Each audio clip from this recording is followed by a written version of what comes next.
rebonjour Laurie Leclerc. Rebonjour Benjamin, bonjour à tous. Il est 7h55, c'est l'heure de Carlier Libre. Et si j'ai bonne mémoire, Laurie, Guy nous a annoncé hier qu'il allait vous faire un peu mieux connaître des auditeurs qui s'éveillent avec vous chaque matin. Alors j'ai très peur et à l'avance, je dément tout ce qui va être dit par Guy aujourd'hui. Bonjour Guy. Bonjour Laurie, bonjour Benjamin, bonjour à tous, ne vous inquiétez pas. Les auditeurs adorent, c'est vrai, connaître un peu de la vie privée des journalistes et des animateurs de l'antenne. C'est ce que je m'attache à faire et je crois que depuis le début de ces chroniques, par exemple Benjamin, grâce à moi, les auditeurs savent à peu près tout sur vous, vos relations difficiles avec le chien de votre compagne qui se frotte contre votre cheville et auquel vous mettez un coup de pied et surtout votre coup de cœur secret pour Laurie. Et lundi matin, lorsque Laurie a raconté son week-end à la rédaction, Benjamin, ivre de jalousie, m'a envoyé un message de délation dans lequel, et c'est authentique, il me disait « Laurie a fait la fête, elle a picolé tout le week-end ». Bon, alors, il est vrai que Laurie venait de raconter que son week-end avait commencé par un apéro entre collègues, c'était terminé le surlendemain par un anniversaire dernière minute d'un ami de 40 ans, un homme de goût aimant les fêtes raffinées et les jeux de mots puisqu'il a équipé son studio de laser et surtout, clou de la décoration disco, il a installé au plafond une moule à facettes. Exactement. Oui, vous avez bien entendu. J'ai dit une moule à facettes, pas une boule. C'est un truc très laid accroché au plafond qui renvoie une espèce de lumière d'institut médico-légal. Ça n'existe que pour le jeu de mots, vous voyez.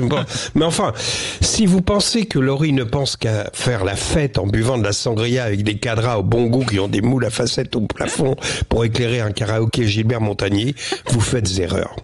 Car la semaine précédente, le dimanche de Laurie avait une autre allure. Elle marchait dans les rues du quartier latin, elle finit par entrer dans une librairie de livres rares, d'éditions anciennes, en faisant teinter la porte d'entrée. Dans la librairie, dans la boutique, une ambiance douce, tamisée, en fond sonore Yesterday des Beatles.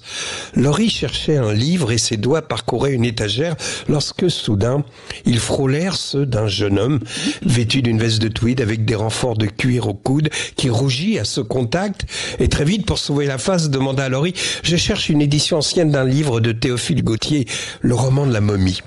Laurie avait repéré le livre quelques instants plus tôt, alors elle alla lui chercher. Il lui sourit, il rougit à nouveau lorsqu'elle lui tendit le livre.